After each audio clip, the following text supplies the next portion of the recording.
No, what you're seeing here is not a low-budget cosplay of Wolverine. This person right here is a gentleman by the name of Phil Fish.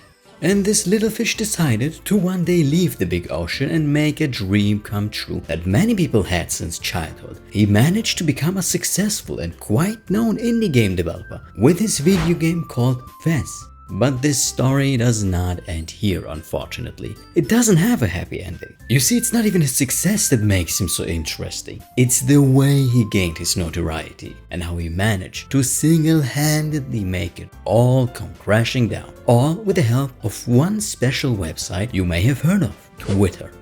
And today we'll be looking at some of the many controversies and emotional outbursts Phil blessed us with. We'll discuss the movie he starred in that put him into the spotlight of the gaming community and divided gamers and their opinions about him. We'll watch him basically insult the entire Japanese gaming industry. We'll take a look at how he managed to incite the wrath of the GamerGate movement against him. Who are we going after? And there are even allegations of foul play involving the awards he won for his indie game title. Without further ado, all aboard the ship, gentlemen, we're setting sail and heading for the legend of the one and only Phil Fish.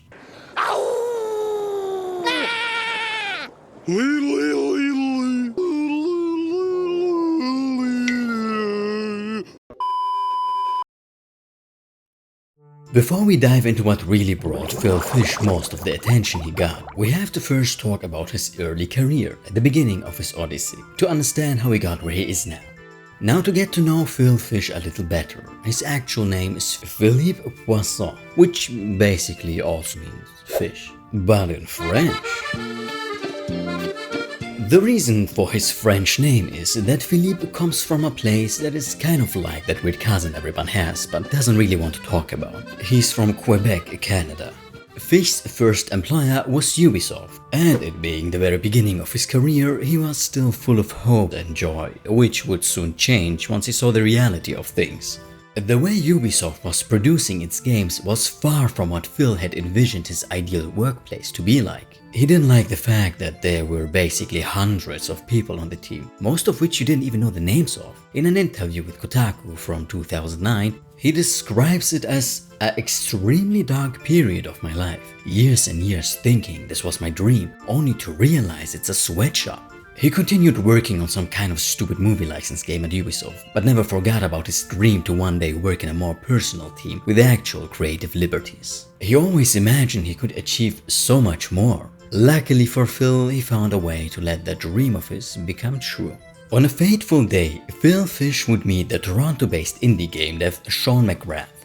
That's where the development of Phil Fish's award-winning game FEZ would start. Sean had the idea for a puzzle game that uses 2D views in a 3D space. It may sound complicated, but it's not. See, while playing the game FEZ, the view you have is that of a classic 2D game, like Nintendo's Mario for instance. But the world around you is actually 3-dimensional, meaning your character remains moving left and right, 2D, but you rotate the entire world itself, which is 3D. Over time, however, Phil and Sean started having creative differences, like many work partners unfortunately do. There are even rumors that Sean was not able to handle Phil's weird personality, which we'll take a look at later on. So finally, they decided to part ways. Fish continued working on the project alone in his spare time. Now he was able to make it how he envisioned it to be, a platform game. He added the main character that you're seeing here.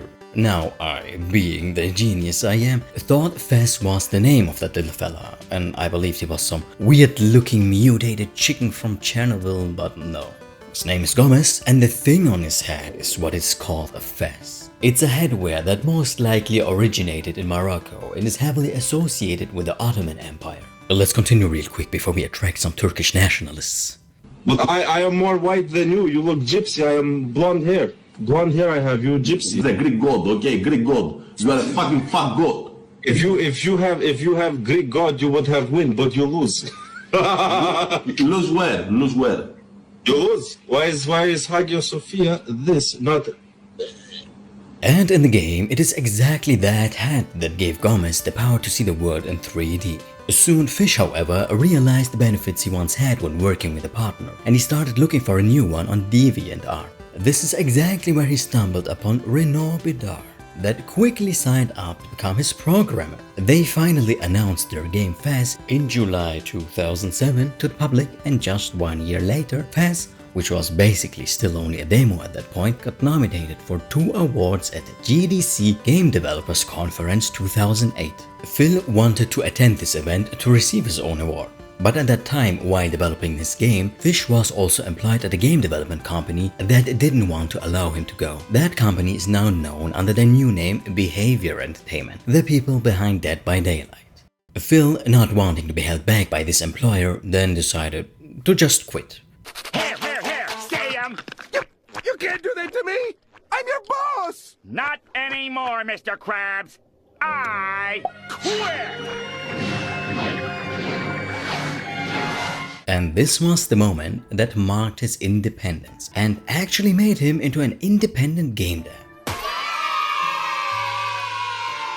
However, another problem arose. You see, being independent literally means you are working for yourself and have to make your own money, which was a bit hard considering the fact Phil's game hadn't even released then, and therefore made him no profit yet. Lucky enough for Phil, his game project and the already mentioned award he received gained him enough attention and a positive prospect for the future. At the same time, however, if you pay closer attention, some cracks started to appear on Phil's image.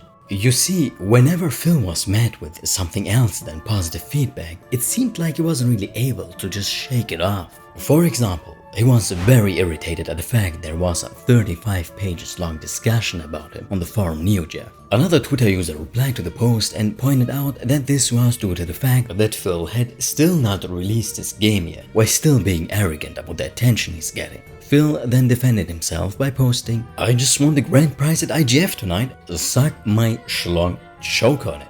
Additionally, he also flaunted the $30,000 that came with the award. To some, it did look like Phil was trying to hide his insecurities with overconfidence. But let's continue with how Phil's career progressed. Capitalizing on his first successes, Fish opened a startup company under the name of Polytron Corporation. Funny enough, their office was located right across the streets to Ubisoft, his former first employer. Polytron's funding was secured by government loans handed out by the government of Canada, the country Phil was living in. This, however, would prove to not be enough. The project took longer to develop than expected, and after a while they ran out of money.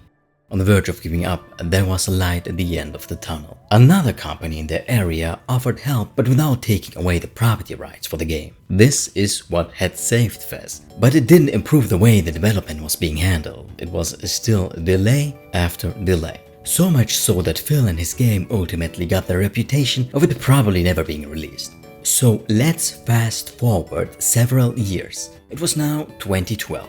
To remind people that, yes, he was indeed still alive, he decided to star in the movie Indie Game the Movie. Yes, not a very creative name, but a lot of times, less is more. I still prefer it over whatever's happening over in Japan and their interesting anime names. The goal of the movie was to accompany a few indie game devs in different stages of the game development process and showcase how their everyday lives look like. We also get to meet a game dev that already made it in the industry and talks about his success. Jonathan Blow, the creator behind the very successful game called Braid.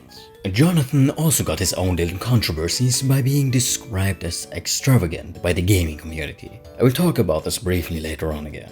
You also get to meet the devs behind Super Meat Boy that would later work on The Binding of Isaac. But between all those people, Phil Fish really managed to stick out from the crowd. But what exactly made him so memorable in this movie? Well, it's his erratic behavior. Allow me to give you a sneak peek, a general overview, but please keep in mind that the movie is copyrighted. I can show you all of the scenes or the scenes in their entirety.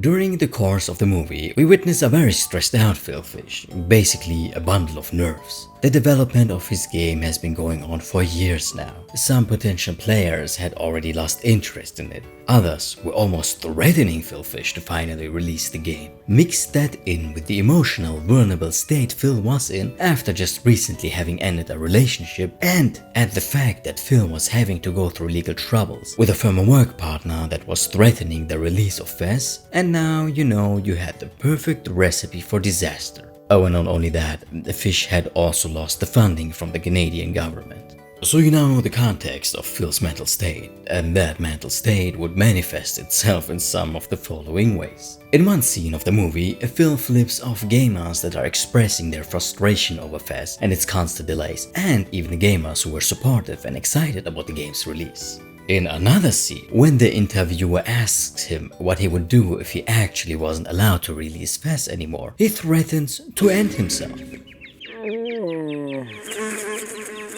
Later on in the movie, about 1 hour and 4 minutes in, Phil Fish was supposed to attend PAX 2011 the next day. It is a convention in which indie game devs are able to present their latest projects to the public. About 5,000 visitors were expected, including several game journalists. This can bring a lot of publicity to a game, and the people attending could also, of course, tell their friends and families about the games they discovered there. Phil's intentions were to set up his own booth there to demonstrate the state of FEZ to the countless visitors that event usually attracts every year. However, Fish was dealing with one particular problem. He was fighting a legal battle with his former business partner, Jason DeGroot.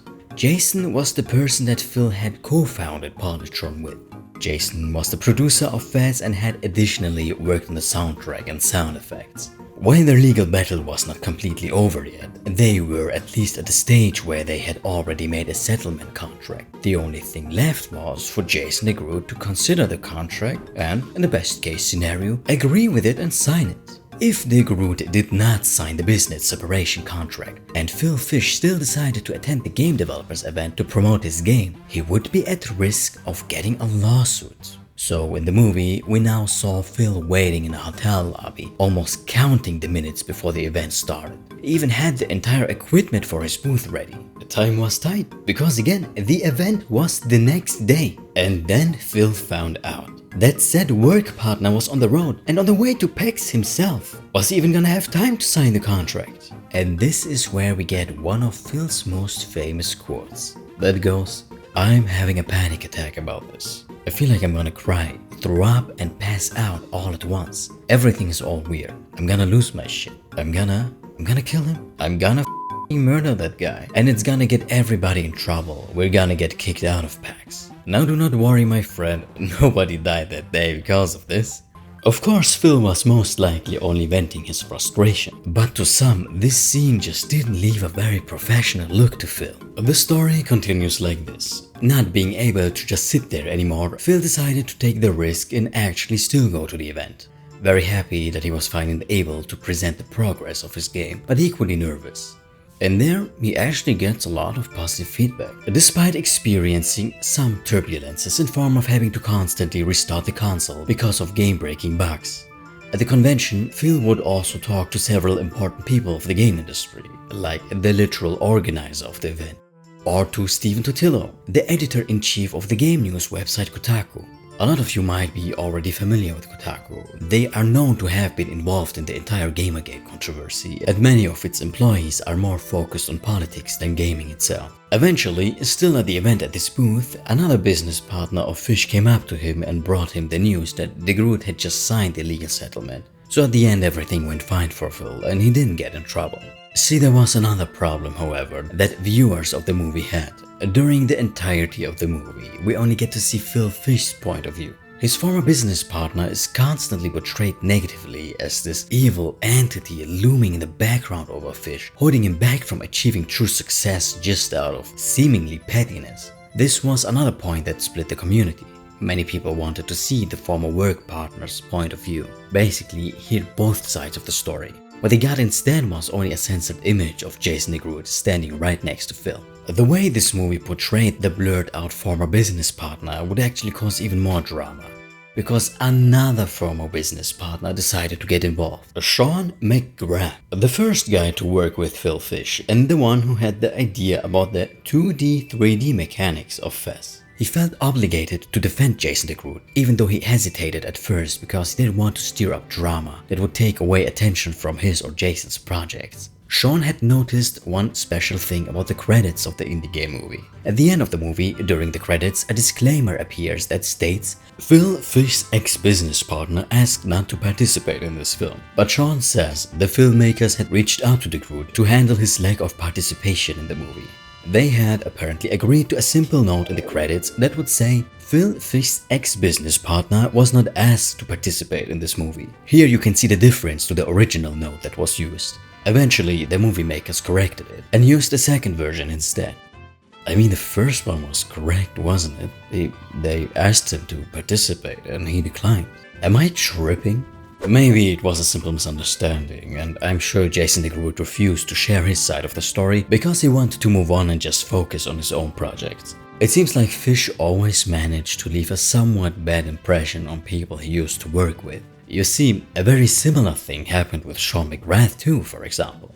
Sean got the inspiration for the 2D 3D mechanics from a similar rough concept he once saw being used in a game jam. He expanded on that idea and added his own stuff into it, and then the falling out between him and Fish happened. So Sean started working on his own project instead, until he came across the newly released first trailer of Fish's game FEZ. When seeing this, Sean was basically like,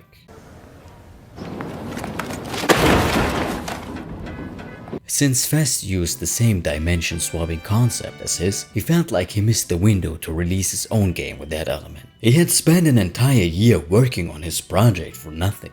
I want to add though, that Sean states that Phil did steal his idea, but that he never took the credits for it. Whenever someone would ask Phil about the 2D 3D world, Phil would refer the idea back to Sean. The reason McGrath never sued or anything is because he felt like at the end nobody was gonna really win. He also only wanted to move on with his life.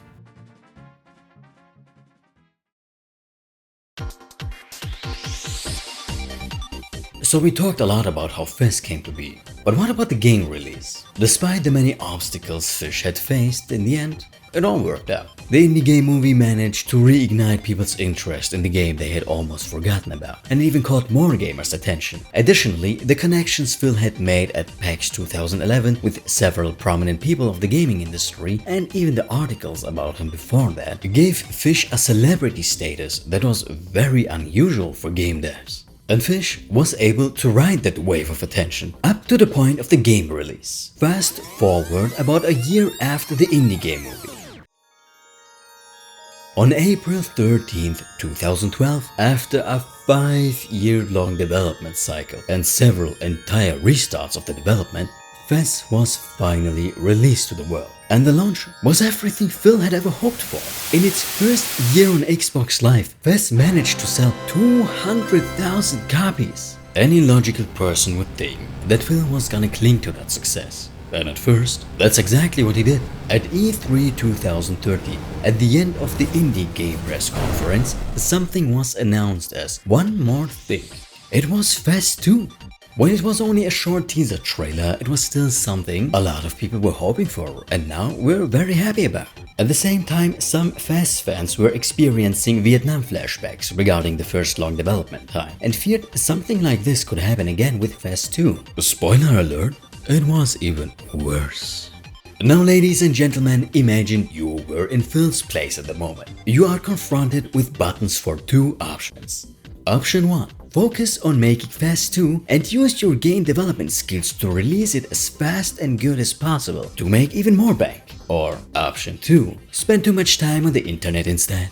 My brothers and sisters in Christ, Phil Fish not only pressed the second button, he obliterated it. He violated it. He pressed that button so hard, it is still in therapy right now. Phil Fish got himself into so much drama. I had to stop researching at some point for the sake of my mental sanity.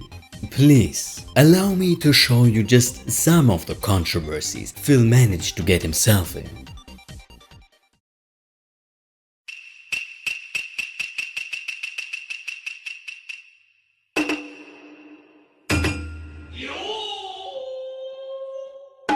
After the success of the indie game movie release, basically every unknown indie game dev that appeared in there suddenly gained success and fame. Those same game devs were then invited to the GDC Game Developers Conference of 2012. They were even provided their own panel that allowed them to speak directly to fans and answer their questions. One man decided to take this chance. A gentleman from the land of the rising sun, better known as Japan, was an admirer of fish. Maybe even swam all his way from Japan just to meet Phil. That guy himself was a game developer and knew that FEZ was inspired by games that were made in his country. So he wanted to ask Phil one specific question. What did Phil think of recent Japanese games? The pure innocent smile his brother displayed would soon disappear.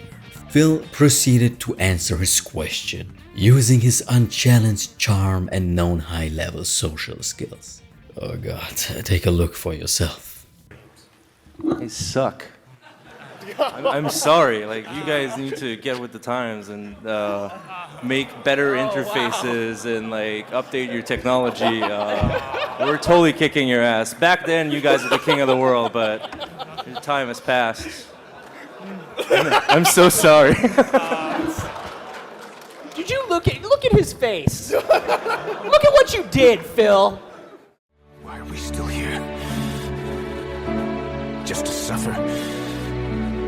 Every night, I can feel my leg and my arm, even my fingers. The body I've lost, the comrades I've lost, won't stop hurting. It's like they're all still there. You feel it too, don't you? I'm gonna make him give back our past. So Phil stated the Japanese games started to lag and that the UI needed to be improved. Additionally, he thought the technology was not up to modern standards and such. You heard it yourself.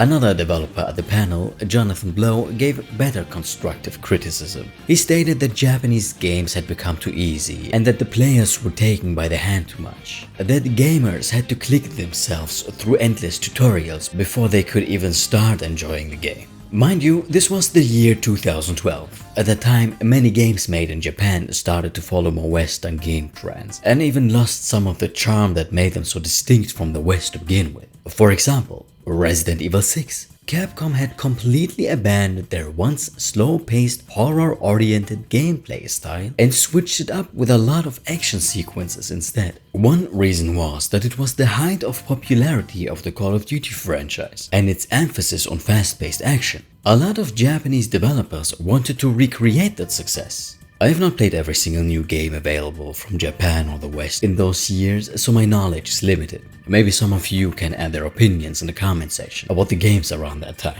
So maybe Phil Fish and his colleagues were even right. But that was not what many people hated about this interaction. It was Phil's arrogant way in which he brought forward this criticism. It felt like he was putting the Japanese man on the spot, who probably only wanted to share the love he had for his culture and country. Listen to the laughter of the crowd. Especially that of the game dev of Meat Boy, who was actually liked the most from the indie game movie. This whole scene feels like a nightmare. The funniest part, however, is that more than a decade later, it's the West that's lacking. Western developers just won't let gamers explore their games and actually discover the things in them by themselves anymore. Remember how angry Western game devs were at the success of Elden Ring? One Ubisoft dev even denounced the entire Elden Ring map because it wasn't cluttered with icons and locations of each and every single little thing you can find in it, like in Assassin's Creed games for instance. And don't even get me started on Western games UI. Suicide Squad looked like a mobile game. I don't have epilepsy and I almost suffered a seizure looking at this. Thankfully, more than enough gamers defended the Japanese design choices of Elden Ring and even made memes about how the game would look like if it was made by Ubisoft. But to go back to the main star of this video, Phil Fish, the true extent of his arrogant behavior would only be really showcased in the following topics. Please be patient with me. And if you're worried about the Japanese gentleman, please do not worry. He did not decide to commit Sudoku. He made the best out of the situation and posted this on Twitter. He took Phil's statement as brutally honest words of encouragement instead. Yeah, this guy has definitely better PR skills than Fish. But some gamers who saw the tweet theorized that he only made himself seem unaffected. Because he's Japanese and in his culture you should not showcase your true feelings, so you won't disturb public peace. Look, we cannot read minds.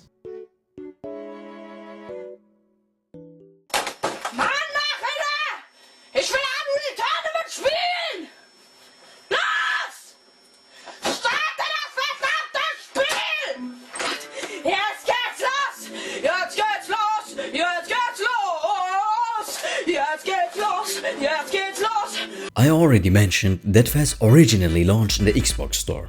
At first, it had only been planned as a console game. When gamers asked Fish why he made that decision, he quickly stated that the game is intended to be played with a controller on the couch. Since his project was inspired by some of his childhood games, he probably wanted to recreate the experience he had. However, he took it a step further by stating that he believes that PCs were only good for spreadsheets. The honor of every PC gamer was now at risk. They were even more perplexed when, after a while, the release of FEZ on PC was indeed suddenly announced. So now people asked Fish what made him change his mind. The maybe not so charismatic but definitely very honest answer he gave was this. Money! No, really, I'm not kidding. That's what he straight up posted on an Ask Me Anything on Reddit. While some people respected the hustle and knew that bills got to be paid, others grew only more annoyed of him. You know when you don't like someone and basically everything that person does or says happens to just trigger you? That's what happened here. Phil managed to get a lot of people into this state. Personally, I find that controversy hilarious. I remember very well how PC gamers always used to call console gamers peasants. If you can dish out disrespectful stuff like that, should be able to take some in.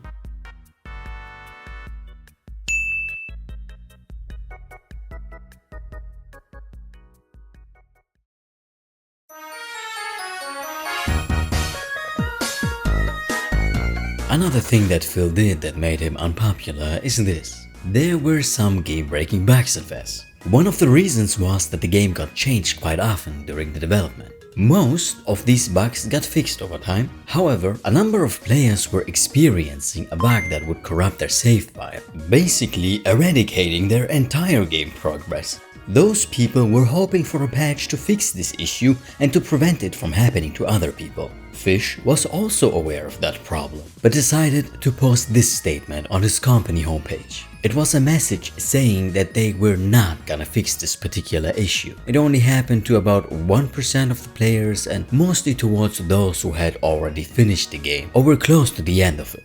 Fish showed empathy towards those affected players but made the hard decision to leave it as it is. Launching another update would have meant that they had to pay Microsoft about $10,000 for it. Additionally, it would include the risk of potentially bringing new issues and bugs into the game, causing an endless cycle of patches and fixes and new errors. Once again, some gamers understood the decision and blamed Microsoft's unfair treatment of indie developers. Others felt like he was just being lazy or stingy with money, especially after making so much profit from the sales of his game.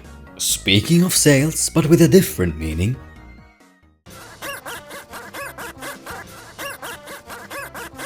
one time Phil announced a discount of 10% on his game FEZ. The usually at $10 priced game could now be purchased for $9. This apparently made some gamers furious. They thought this wasn't a particularly good deal, not enough of a discount. Instead of just ignoring those negative comments, Phil promptly decided he just had to respond to that on Twitter. The way he chose to defend the discount rate of 10% was by stating that he should actually be charging everybody $90 instead. Everything else for his game would be a steal from him. He even went as far as trolling everybody by posting that he had just quickly changed the Steam price to actual $90 himself. His last comment on this was that everybody not willing to pay $9 for a game should just go ahead and pirate it instead.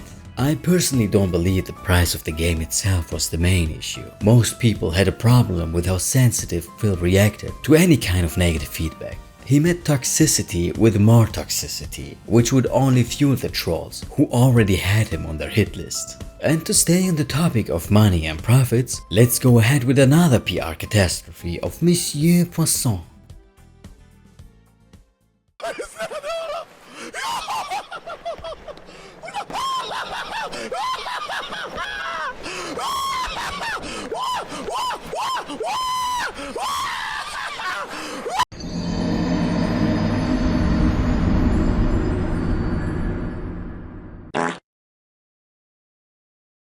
It was not only Phil Fish's game that was inspired by Japan. Phil also adopted the greed of companies like Nintendo. While Nintendo would blow up the house of a child emulating a decades-old game they have failed to preserve, Phil had another idea for maximizing his profits. I think most people familiar with YouTube just know how popular Let's Plays are, or at least were during the height of content creators like PewDiePie or Markiplier. Phil got a hold of just how much money those individuals made, and he wanted a piece of that cake.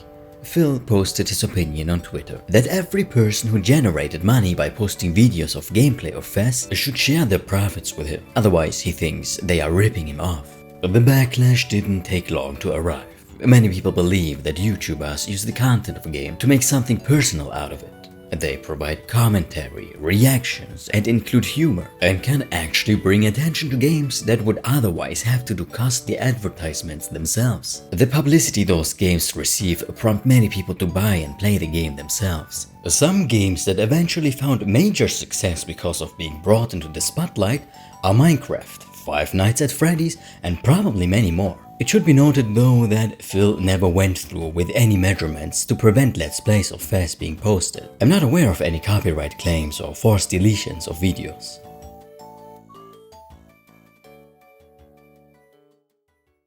So at this point, Phil had done almost irreversible damage to his reputation. Probably was exhausted from constant online drama too. Yet, Phil still managed to get himself in yet another incident in his career that many would describe as the event that broke the camel's back. Whoa, camel! Whoa! Whoa! Whoa, camel! Whoa! Oh, come on, whoa! When I say whoa, I mean whoa! So there's this guy named Marcus Beer, who is known online as Annoyed Gamer. He was working for the YouTube channel Game Trailers and seemed to be one of the people that were beyond tired of Phil's shenanigans and the way he presented himself. In a podcast, Marcus commented on Fish's behavior in the indie game movie alongside another featured game dev called Jonathan Blow. Just for context, Jonathan's inclusion in the indie game movie was to showcase the life of a game dev who had already made it in the industry. He had found success with the already mentioned game Braid that has its own distinctive art style. What people found weird about Jonathan, however, was that he was almost obsessed with his game and people's perception of it. The movie mentions, for instance, how Blow would personally respond to every comment or theory gamers had on Braid on all types of forums. He wanted to make sure people really understood his intentions behind certain design choices and story elements and such. There was even a joke in the indie game movie that said Jonathan probably used something way more effective than just Google Alerts to never miss a post about his game. Back to what this had to do with Fish. The context to Marcus Beer's upcoming comments was this. There were rumors that the upcoming Xbox One console at the time would have the feature of being able to be used as a dev kit to create and then publish indie games on. Phil, as a famous and successful indie developer a lot of people looked up to, was then asked about his opinion on this possible Xbox feature by game news outlet Game Informer. Remember, he himself had launched FEZ exclusively on Xbox first. Apparently, he brushed the reporter off and didn't want to comment on it. This was what Marcus had exactly to say about the situation. Do you have any vitriol and bile to spray on us today? I have a little something. I'm not spraying on you. I told you that costs extra. So yeah, this week Microsoft and Microsoft are not the focus of my bitch and moan session. But Microsoft announced on Wednesday, after a story broke on Game Informer, that they are indeed allowing self-publishing on Xbox One, and it's going to cost like $100. And every Xbox One apparently is a dev unit, I'm hearing. You know, you can actually develop your games, which taps into some of the things that they did show us. That game creation unit that they showed at E3. But of course, you know, the press wanting to get reactions, they went to a couple of indie developers. In this case, Jonathan Blow and Phil Fish, because those guys are, you know, the self-styled kings of the indie genre. You know, they've been on Indie Game the Movie, and, you know, they'll turn up and quote for anything and everyone.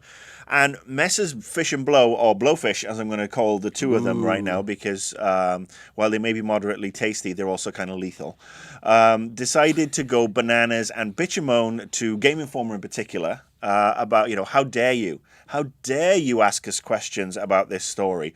I'm sick of you guys wanting my opinion on this story. And both of them, both bitching away. And I've just got a little message for the Blowfish. Gents, you were the guys who did Indie Games the movie. And some of you looked relatively normal in it. One of you looked like a total tosspot in it. But you can't have it both ways. You're successful game designers. You're indie game designers. Hurrah, good for you, you hipsters. So let's get something out of the way. If you are successful and you want people to promote your games and you go to the press and give them quotes for anything that pertains to your shilling your next title, when the press then come to you and say, oh, this is something that's pertinent to the indie scene, let's talk to Blowfish, because Blowfish are successful and they are, supposedly these pioneers. Don't get f***ing snicky about it, all right? Jesus, you should be grateful that these guys still consider what you say something of use. Me, I think that both of you are a pair of tosspots. You may make good games. Well, Blow makes, Braid's a good game. My FEZ, I'm just not into at all. Hey, but I'm sorry, I'm not into it. I respect people that do. I mean, my own personal opinion, though, having seen these wankers over and over again bitch and moan, Phil Fish in particular, he does come across as whiny. He's a fucking asshole most of the time, and that's the thing. I'm an asshole, but that's what I am. That's what I do. I suck it up and suck up my but that's what I am. But what I'm saying is, if you guys want the promotion and then the next time round on your FEZ II or what's the follow up to Braid, the Witless. Oh, jokes. Whoa, thank you very much. Yeah, so come on, FEZ. And actually, I would like to say to every outlet who got dismissed by Blowfish, f*** 'em. Next time they have something to shill, say, yeah, not so much interested. It is a two-way street. It's a symbiotic relationship. You guys are out there. You have to suck it up. Phil, being Phil of course, just had to react to this, and soon went further and beyond on Twitter again. His answer consisted of the following. He described the media as leeches, even though it were the same mainstream media outlets that helped him get the fame and success he had now. He also called Marcus a middle-aged parasite and made it clear he wasn't planning to stop being an indie game dev anytime soon. A statement that would age horribly, as we're about to find out. This whole interaction would gift us Phil's probably most famous tweet. Compare your life to mine and then kill yourself. I must also add, however, that many pointed out that this was maybe a reference to Futurama. Game's over, losers! I have all the money! Compare your lives to mine and then kill yourselves! Phil defended himself from Marcus' comments. He explained his refusal of giving a statement about the upcoming Xbox console was because he preferred to wait for actual news and infos to come out, instead of just relying and commenting on rumors. Actually, the entire exchange with Marcus Beer was a huge toxic back and forth. Phil was sending out tweet after tweet after tweet, just seconds apart. For example, Phil insulted Marcus back by telling him that he wasn't able to contribute anything meaningful to this world, that he was just sitting there in judgment of others instead, while fapping. And not only that, Phil started lashing out against almost everybody who joined the conversation. You can really sense, and Phil mentions it himself, that he was quite hurt by all the negative comments he received. See, it's always been the way that even Phil Fish's fans and supporters knew of his sensitive nature and lack of emotional control. They always had to spend so much time trying to encourage him to take the high road instead, to not use even more negativity to combat critics of him. They were really worried that these constant dramas would pose a risk to the release of the upcoming FEZ sequel. Over and over again, they had to beg him to calm down and just focus on game development. But Fish countered those arguments. He complained about how this was going on for years now, that he couldn't take this any longer, that he couldn't understand why he shouldn't be allowed to fight back. Many even threatened to get his lawyer involved for what he described as character assassination. Phil demanded a public apology for the great pain Marcus had caused him. Every meltdown Phil had ever had made fans of him worried, and they now feared that this was his biggest meltdown yet, with the biggest consequences. And yes, it was. Phil had enough. Keep your toga on, pal! computer. He basically decided, that's it folks. He announced he was leaving the gaming industry. FEZ II was cancelled.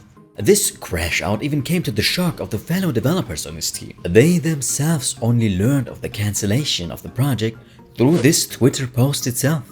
What a wonderful way to find out you've basically just become jobless. Phil Fish even warned everybody who was interested in becoming a game developer himself, telling them that it wasn't worth it, shattering the dreams of many people that looked up to him. Phil never owned up to any of his mistakes. He never tried to change his ways and ignore negativity coming towards him. He didn't think of hiring a person to run his social media accounts. He didn't even plan on just leaving Twitter, a platform he describes as bringing so much ugliness into his life. Instead, he just made a full-on break, employed his emergency parachute.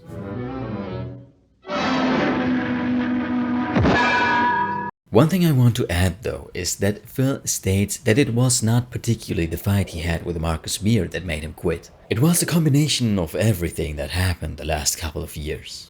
Another thing I find funny? Remember the Japanese guy Phil had humiliated in public? This was his reaction to Phil cancelling FEZ II. This guy was really affected by Phil's departure from the FEZ IP. He sent out so many tweets telling Fish how much he aspired to be like him one day, and even explained that he could only pursue his dreams by developing games at night, since he was busy all day at his day job. He was also basically inviting Phil to go drinking with him. Gentlemen, find yourselves a girl that loves you as much as this guy loves Phil Fish. You deserve no less than this. So you might think that this is where Phil's story comes to an end, that the nightmare was finally over for him. But no, his decision to not abandon social media entirely would soon come back to haunt him.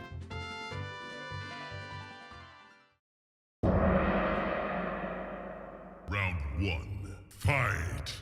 Phil Fish's decision to leave the gaming industry did not stop him from commenting on things happening inside the community. He managed to secure himself a place in the whole GamerGate controversy. If you don't know what this is all about, in August 2014, it was discovered that a bunch of game journalists were providing favorable media coverage for one another's projects without disclosing their connections to each other to the readers. Some were romantically involved, lived together, had been friends for years, or were supporting each other financially on Patreon. But instead of apologizing to the gaming community, the game news outlets and developers denounced any kind of criticism towards them as sexist. The reason was that the person who basically started it all was a woman by the name of Zoe Quinn. Zoe had just started developing games herself, but claimed she was being harassed by an online hate mob for her first video game called Depression Quest. The problem was that there was no proof for her claims, but game journalists quickly took the chance to write hit pieces about sexism in the gaming community and echoed her side of the story without further investigations. In addition to that, Zoe's ex-boyfriend released a blog post called The Zoe Post, in which he recounts the pain he suffered through after he discovered Zoe had cheated on him with at least 5 other men.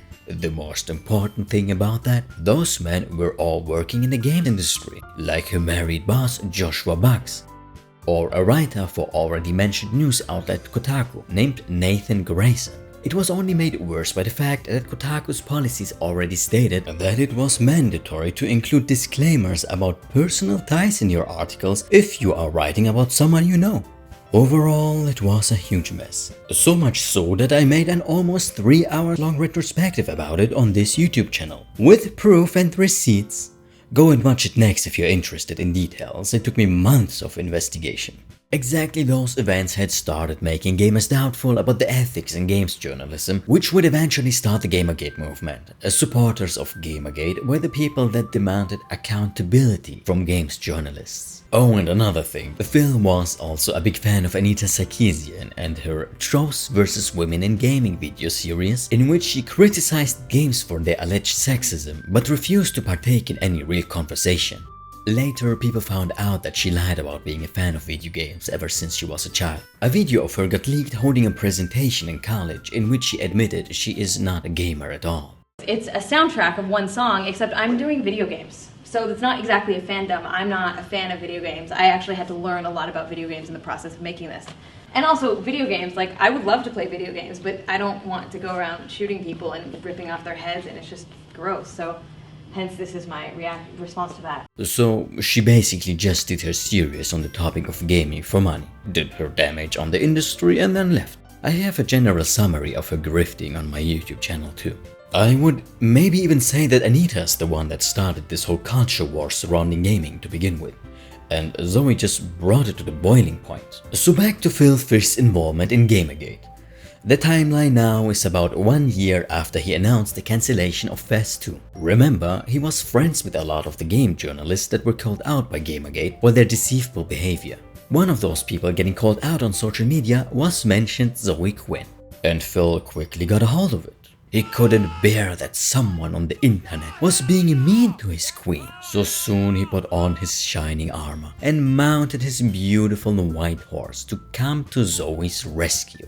He started defending her, very passionately you might even say. He described everybody that criticized her as absolutely pathetic ballless man boobs. I've also never seen those words used like this before.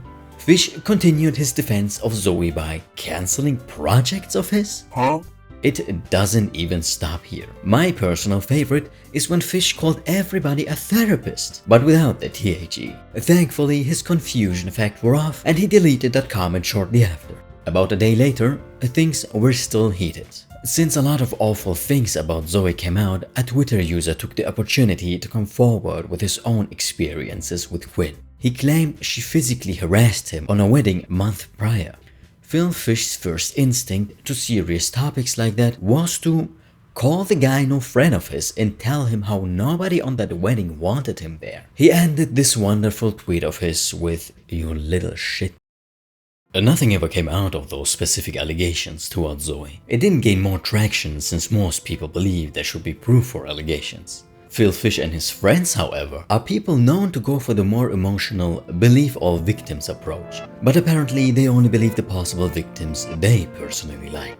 And I'm not talking about giving potential victims the benefit of the doubt and listening to what they have to say. No, I'm talking about straight up immediately cancelling people. You see, years later, when the topic of GamerGate kinda burned out, Zoe was the one who came out with allegations. It was about her ex-boyfriend Alec Holoka, who was also a successful indie game developer himself. She claims he had been physically abusive towards her. The gaming industry promptly believed her yet again, and yet again without any proof.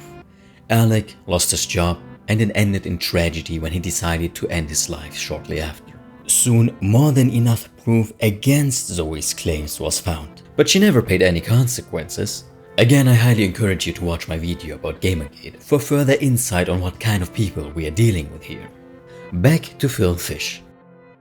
Unfortunately for Phil, his very emotional and erratic approach in handling the situation surrounding Zoe Quinn soon made him a target himself for the more toxic and extreme part of the GamerGate movement.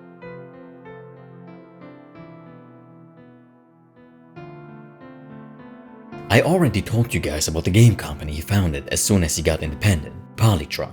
Well, about a year after he left the gaming industry, in August 2014, his entire website got hacked. And everything about the person that could get leaked to the public did unfortunately get leaked.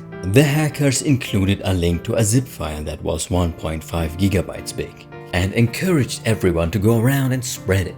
The file contained Phil Fish's address, social security number, bank information, infos about his games and the business deals he made, including the names of everybody who was involved in his projects. Also seen on the hacked page, the logo of the burger franchise Five Guys Burgers and Fries. It is recognizable to those that are already familiar with GamerGate. Zoe Quinn's ex-boyfriend, who made the blog post about her affairs with at least 5 different guys, couldn't stop associating his traumatic experience with the franchise Five Guys Burgers and Fries. However, not all people believed the hacking of Phil Fish's company to be real and noted the possibility of being a false flag attack, meaning that Phil Fish himself was behind it, to maybe gain sympathy or attention or something. The first reason was that the mainstream game news outlets were already playing the victim all that time and refused to take accountability for their actions. Another indication for the false flag theory was that 4chan, the website that a lot of GamerGate supporters engaged in,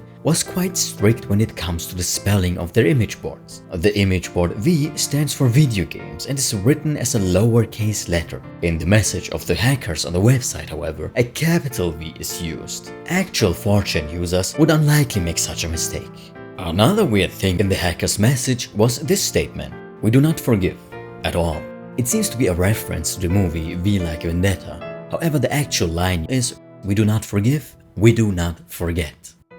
Another reason some internet users thought this was done by Phil himself was that Zoe Quinn had once stated that her Tumblr account got hacked by multiple GamerGate supporters at once. But then another Tumblr user pointed out that Tumblr's safety restrictions would constantly log you off once other people wanted to log in. In addition to that, despite Zoe's blog allegedly being hacked, nothing on it got changed, deleted or vandalized in any way. The last reason for the doubts about Phil's doxing was that they assumed that Polytron's website was being protected by Cloudflare, an internet company specialized in improving the security of websites. However, a team member of Polytron cleared up some doubts. Apparently, they weren't using Cloudflare's full services. They still had an own server they worked on that was more vulnerable. Also, they weren't only attacked on the website. Their Dropbox was also targeted, an online storage system. Many of the staff were working remotely from home and used Dropbox to save and share project data amongst each other. So the hack was actually real, and the damage it did to Fish and his team was definitely real too. You can say what you want about the professional victimhood of some people, but only an idiot would leak all of his sensitive personal data himself to the public like this. And the mistakes made in the hacking notification on the website? Probably done by 4chan users on purpose. Let's be honest here, everybody's aware of their top-notch trolling skills, especially Shia LaBeouf. When 4chan users disrupted the livestream of his political art project that consisted of shouting that Donald Trump won't divide us.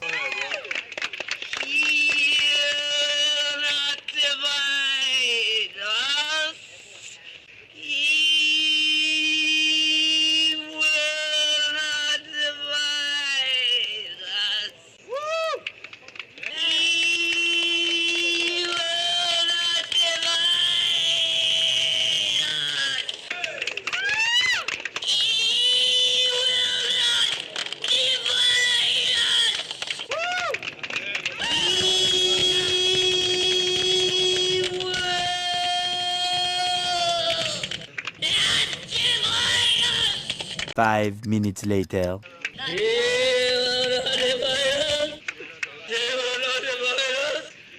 After getting all of his information leaked to the world, Phil finally decided to do what he should have done ages ago. He took to Twitter one last time and announced that he would be leaving the website. He wanted to nuke all of his online presence and ties to the gaming industry.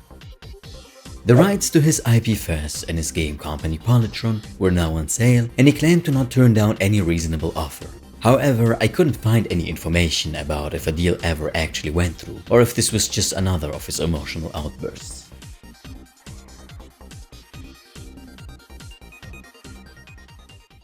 We are now approaching the end of this video, but before that, I feel like you need to know about something else that people were worried about involving Phil Fish. So we already established that one of the reasons many gamers hated Fish was that they always felt like he was receiving special treatment from the game industry. Like in this case. FEZ was allowed to participate in the IGF Awards competition not once but twice, something that was very controversial. The first time was in 2008, when he ended up winning an award for excellence in visual arts, and then again in 2012, where he got the main award including the $30,000 we mentioned earlier. It wasn't straight up against the rules of the IGF, but gamers who criticized this whole situation argued that there are aspiring game devs out there that were working in their basements from dusk to dawn, that those were in much more dire need of attention and money for their projects. Why Phil himself already had his contract to publish his game on Xbox and an entire game company behind his name. When met with criticism once again, Phil replied in typical Phil Fish fashion. He tweeted, "FEZ got nominated for IGF twice because I made 2 great games. Suck it." But thankfully he managed to also give Banner more considered answers in an interview with Rock Paper Shotgun. Just a reminder, this takes place before FEZ got released. Phil explains that he himself was unsure whether to submit his game to the IGF Awards again, but the organizers convinced him to do so. They told him that a long time had passed between his first and second entry to the awards. In 2008, FEZ was only a demo, and during its long development time, a lot of content got added to it. In their eyes, FEZ was basically a new game at this point. Phil also reminds people that he hasn't made a single dollar through FEZ yet. He had to go through many different types of funding since he had lost some of them too. Now he was even in debt and wanted to pay that debt off. Fish defends himself by mentioning that nothing was handed out freely to him. He and his team put a lot of effort into FEZ and worked hard to get where they were now. Of course they wouldn't just stop now. As long as their game hadn't released yet, they were gonna promote it as much as possible and take every chance they got. Every contest, every festival, everything they can enter. We don't have many tools at our disposal to promote the game. We don't have money for advertising or PR or anything. The best we can do is enter competitions and win awards and get people's attention that way. So I'm not gonna stop that. I don't think it's reasonable to expect me to just sit this one out. Like, no Phil, you've had enough. Let that little guy have a shot at it. Hey, if the little guy has a game that is so good that it can beat out FEZ, amazing. At the same time, Fish hopes that the judges will be fair and take their job seriously. He didn't want FEZ to win just because it had already won before. He doesn't want any biases from the jurors and explains that it would be otherwise shitty of them. And to other IGF Awards participants, he says that it is a competition, that it needs to be fierce, between the best of the best. I'm not going to hold anything back. He ends his comment with a challenge. Make a better game than mine. The IGF would at some point change its rules and finalists of earlier years are not allowed to participate with the same game again anymore. Additionally, you can only enter a game into the contest if you have intent to release that game in the following 12 months. But unfortunately, that's not where the story involving Phil's awards ends. You see, it was not only FEZ that won an award during IGF 2012. Another game that won was called Anti-Chamber, that, by the way, was also able to participate in the IGF Awards twice, but was smart enough to use two different names. And another winner was Dear Esther. Now you may be asking, what are those games? Why are you mentioning them? Well, I'm mentioning them because they have something very special in common with FEZ. Anti-Chambers and Dear Esther's development was being funded by a group called Indie Fund.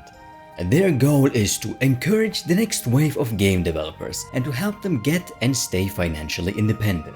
Basically, they are extending their hands to aspiring game devs by investing money into them. Indie Fund was founded by 7 people.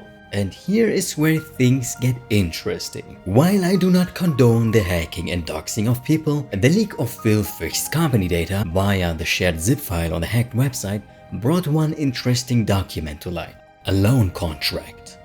A list of people who invested into Fish's little project that is FEZ. Let's compare that leaked list with a Wikipedia entry about Indie Fund and its founders. And you see the following. Indie Fund founder Ron Carmel invested $20,000 into FEZ. Kyle Gabler of Indie Fund invested $5,000. Indie Fund's Jonathan Blow put $5,000 into FEZ. Kelly Santiago another $5,000. Nathan Vila of Capybara Games even more money. Matthew Wagner of Flashbang Studios and App Above Games. So you might say, okay fine. 3 games that won in the IGF Awards 2012 were funded by the same people, and 2 of those games were able to participate twice, so what? We are not finished. We know that at least some of those Indie Fund founders and at the same time investors of Phil Fish were part of the jury of the IGF Awards 2011. But what does the IGF jury of 2011 have to do with the fact that Phil Fish won an IGF award in 2012? Well, the rules of the IGF state that it is allowed for former jury to return in the following years. This time not as the finalist jury, but as one of the almost 100 jurors that help vote games into the finals. So did the jury from 2011, the people who had funded Phil Fish's game, return to the IGF in 2012, but as anonymous jurors that could have helped push FEZ into the finals for their own personal gains? Could it be that there was a conflict of interest here? I mean, If you invested into a game and you had the chance to have it win an award, you would raise its chances to make a lot of revenue, and that would raise your profits as well, because the Indie Fund website states that the game devs have to share 25% of their revenue with them, once they are able to repay their investment from Indie Fund. For the sake of my journalistic integrity, I must say, however, that Phil Fish states he lost his funding by Indie Fund. Maybe that's why FEZ is not even listed in the funded games section on their website. Perhaps there was some kind of individual agreement between Fish and the founders of Indie Fund. Also, there were other games that were allowed to take part in the IGF Awards twice that were not funded by Indie Fund. I want to make it clear, we do not have actual proof that these judges who were also funding FEZ returned in 2012 and voted for FEZ, especially not only because of own financial interest or close ties to Fish. But generally speaking, during GamerGate, many asked themselves, is there not the danger of biases in every form of competition? Isn't it logical to assume that a lot of judges would probably vote for a game of someone with already established name?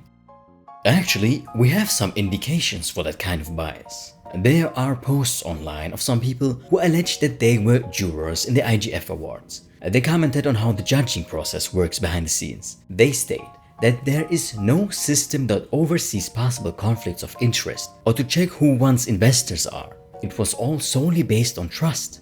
Jurors were simply nicely asked to exclude themselves from voting for games of people they somewhat had personal ties to.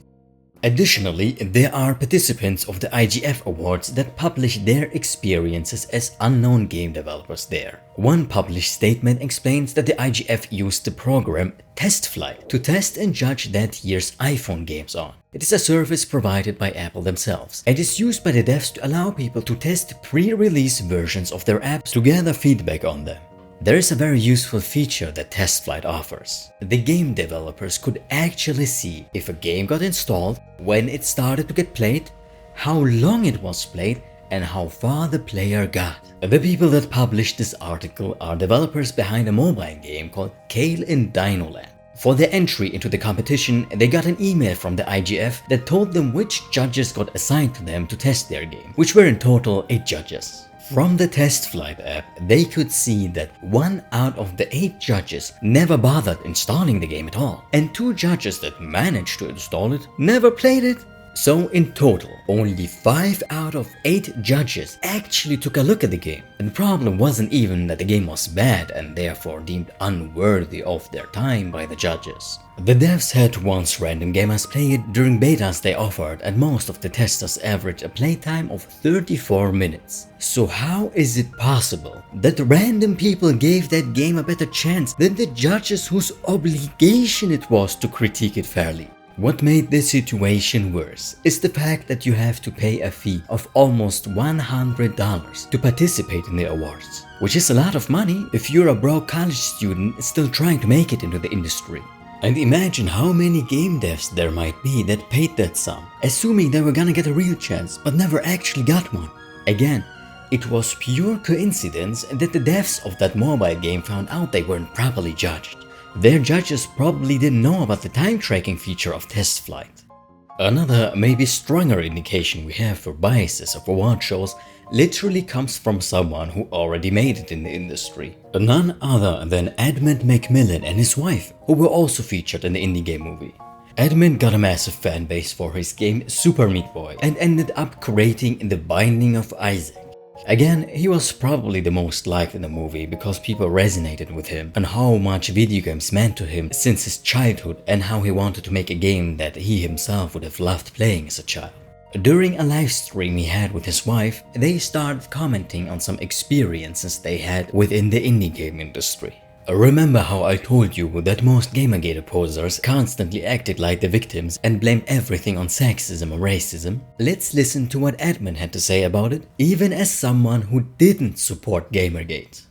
Fawful, I don't see anything anymore. I've been so completely and utterly disgusted by everything in this industry that I am not a part. I do not partake in it. That's why Isaac wasn't nominated for anything for IGF. Yeah, for GDC.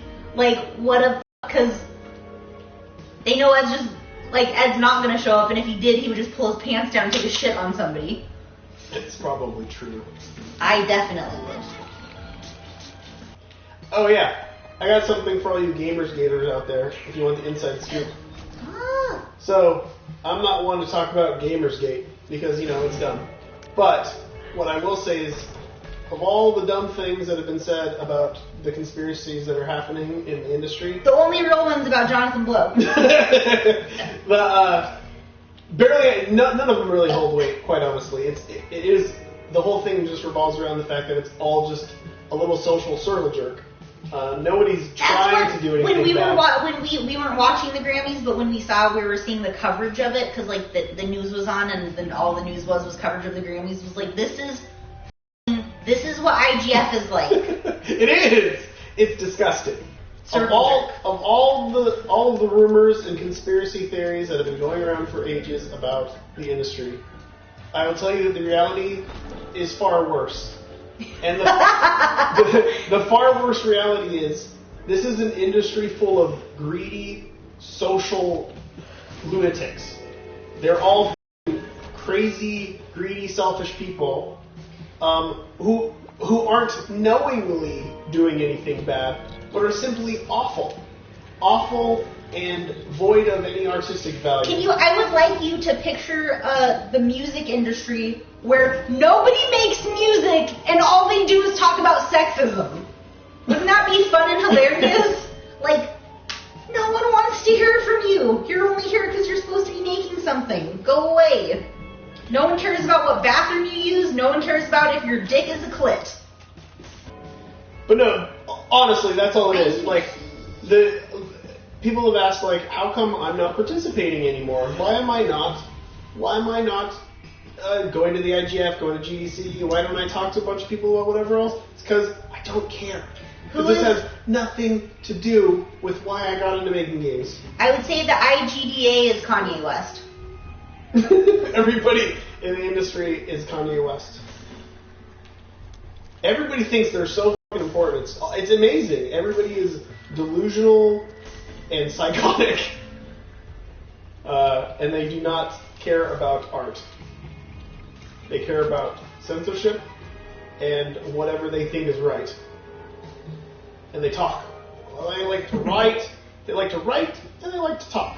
I need feminism because this game makes me want to rape people. Yeah, buddy. I need feminism because somebody said on Tumblr that I shouldn't say kill yourself. It's stupid. I mean, you guys know it. You guys are living in it. It's called the internet. It's an awful place full of people who are so entitled it's unimaginable.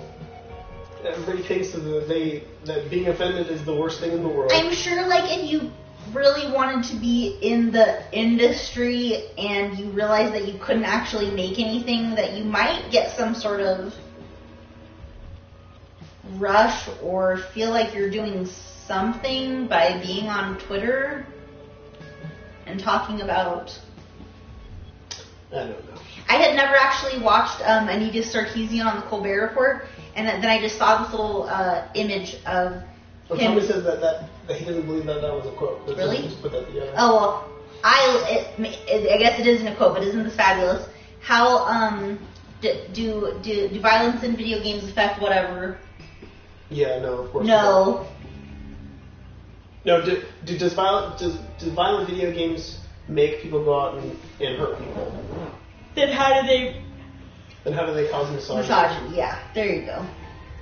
Back when I started making dumb little video games, the indie community was quite literally 30 people. Like, all around the world, 30 people.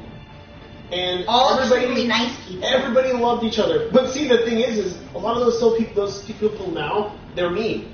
Because they've been pissed off by other groups of people who don't agree with their values. But when you're 30 people, you all think, oh my god, we're such a minority group, we're going to band together and we're going to love each other and everything's going to be great. And it was like that for many years. Except once that 30 people goes to 100 people, we're not all getting into the IGF. We're not all getting praise. So those people who aren't getting enough praise. Like your hand. You should get your puppet from up. Where is your puppet? It's upstairs. So people that aren't getting praise. Bertacano! Go around and they group up and then they piss on the other groups. And then the larger and larger and larger it gets, it just like segregates. And it becomes this Jurassic segregation. And everybody's, this group's right, this group's wrong. I have many examples of hypocrisy from the indie game industry in my GamerGate video, but let me showcase you one example here to help you understand what Edmund or I are talking about. So there's this woman, Maddie Bryce, who partook in the IGF Awards several times as a juror who selects games to go in the next round. She had the bright idea to post this, judging IGF games now and automatically rating low any games with men in them, loving all this power. Her comments were filled with her followers who were all basically like, yes queen, slay. Normal functioning people, however, were alarmed. Of course, GamerGaters found out about this and encouraged each other to voice their concerns directly to the IGF over the possible bias Maddie had. The IGF responded and stated that this was of course all just a joke by her, but still asked her to not make such comments anymore, especially not to associate the IGF with her own opinions like that. While it is true that there is no system in the IGF that lets you downvote games, it is still implying that she might just pick games made by women over those made by men, simply for the creator's gender. But thankfully a silver lining. After some more backlash, the IGF decided to remove her from her role as a juror. That was all that critics of the indie game industry ever wanted. Actual consequences for people who had their own agendas and interests in mind. Could it be that there was still hope left for the indie game scene? She got asked to come back. The IGF started to face backlash from her supporters now, who pulled the usual "ma misogyny, ma racism" card again. Some even threatened to leave their position as jurors as well, and it turned out that they are also one of those indie game industry people that were supporting each other financially on Patreon. The IGF then released an entire letter apologizing to them. They reiterated their support for inclusivity and welcomed all points of views, including that of Maddie Bryce. Sheesh, I wonder what would have happened if a man posted something like this about women. Would his point of view also be welcomed? Maddie Bryce has actually a history of sexism towards men, like this wonderful tweet here, stating that we should kill all men, or a game she literally made called Destroy All Men. I'm surprised it didn't get nominated for the Game of the Year award. The victim complex of some of those people runs so deep that even almost 2 entire years after that incident, Maddie was still writing about the trauma of her finally facing consequences for her actions once in her life. She claimed to have boycotted a games event because she feared for her life, as if anybody knew who she was. Dodson! Dodson! We've got Dodson here! See, nobody cares. There are many more people I could have mentioned, but I think that's enough. You have to know that the indie game scene was basically brought to life because people missed having games that were created by nerds for nerds. They were tired of that polished corporate stuff the mainstream industry was filled with, and all the people in suits making the decisions. But once the indie game scene grew bigger and people got their own studios, it also got filled with pretentious behavior and started being about mostly having connections. At the same time, you could argue, isn't that just life? Wasn't Phil Fish himself an overworked, obsessed basement dweller before he made it with FEZ? Don't we all have to go out there and fight and make connections? But still, should really only one group of people with one specific worldview be allowed to rule over us in the industry? And you just have to suck up to them? I don't trust and never trusted award shows. Yet I do believe that there are people that take their job very seriously, and that FEZ is genuinely a well-liked game that Phil worked very hard for, but only God knows how many talents went under the radar because they weren't allowed to sit at the table for not having the right opinions.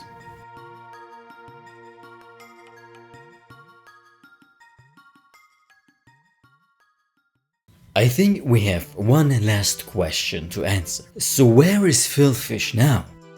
The most recent news about Phil's whereabouts come from an interview he did in 2023 on the My Perfect Console podcast.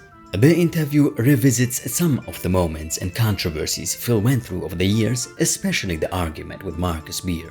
Phil repeats his claims that the comments of Marcus Beer were not what made him quit his project, but that they have been indeed the last straw to make Phil go through with his plans of cancelling the sequel of FEZ. Phil had somewhat felt pressured to do a follow-up to his hit game. It was just what had made sense to him. That's what people usually do, create a franchise. But unfortunately for him, the more he thought of ideas for a sequel, the less he was feeling it. Additionally, at that point, there wasn't really much more to FEZ II than that short teaser trailer. Phil and his team had early concepts and art, but nothing to be played, so they hadn't invested much time, money or energy in it yet, which made the decision to cancel it much easier. Even during the development of the first FEZ, Phil had fantasies about throwing the whole project away, but in that case it wouldn't have been very smart to do so, since he already put almost everything he had into it. After Phil left the internet, it felt like quitting an addiction to him, but now he certainly sees the positives of being a private person. Even the interviewer acknowledged that Fish seemed much calmer and more measured now. Good for him, honestly. From another interview from 2022, he says he is still constantly making games and cancelling every single one of them before they're even announced. And currently, Phil is working on another project that is not a video game. Whew, what a story that was. I think there's a lot to learn here from Phil Fish. Stepping into the spotlight and presenting your projects to the public always carries a certain risk to it. Even the way you choose to present yourself to the people. When the indie game movie was made, Phil decided to show a more vulnerable side of himself.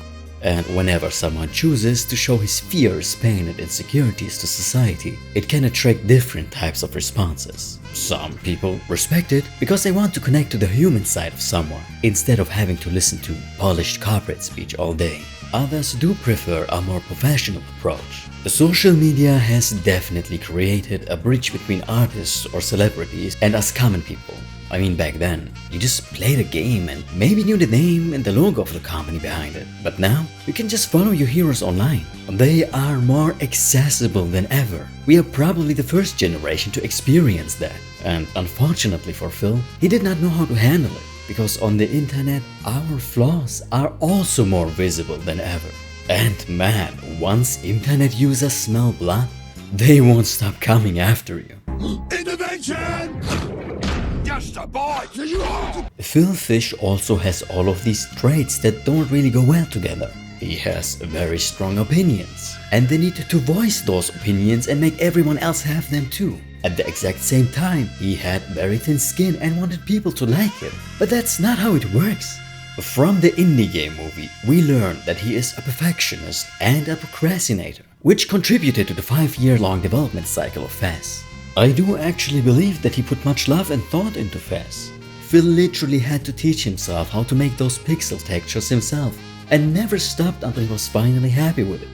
By that time, he had restarted the entire project several times. He really cared for the aesthetics of his game and made sure to choose colors that fit well with each other. Maybe this passion is exactly why so many people fell in love with the game and the fella Gomez and his cute little hat.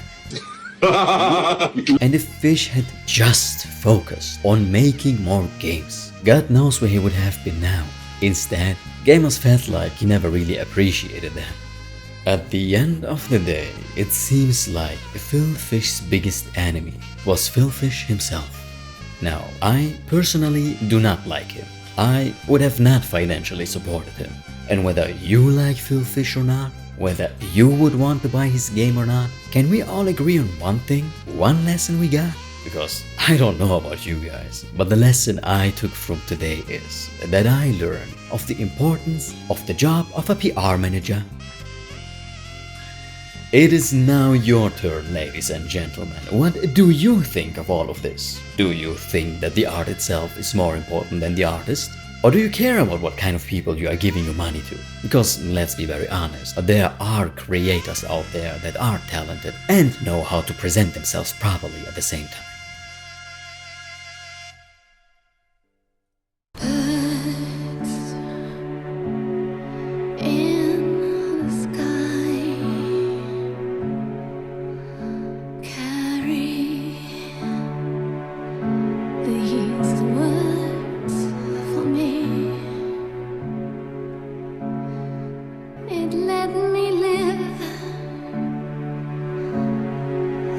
Hello, how are you? I am under the water. Please help me. Here too much raining.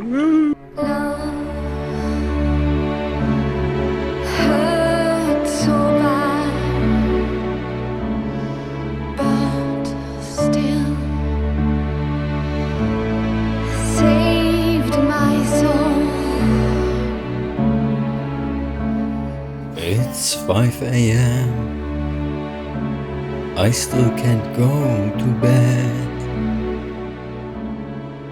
This whole editing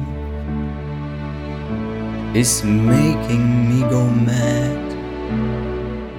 So make sure to subscribe and to come back. I cannot wait to hit upload on that.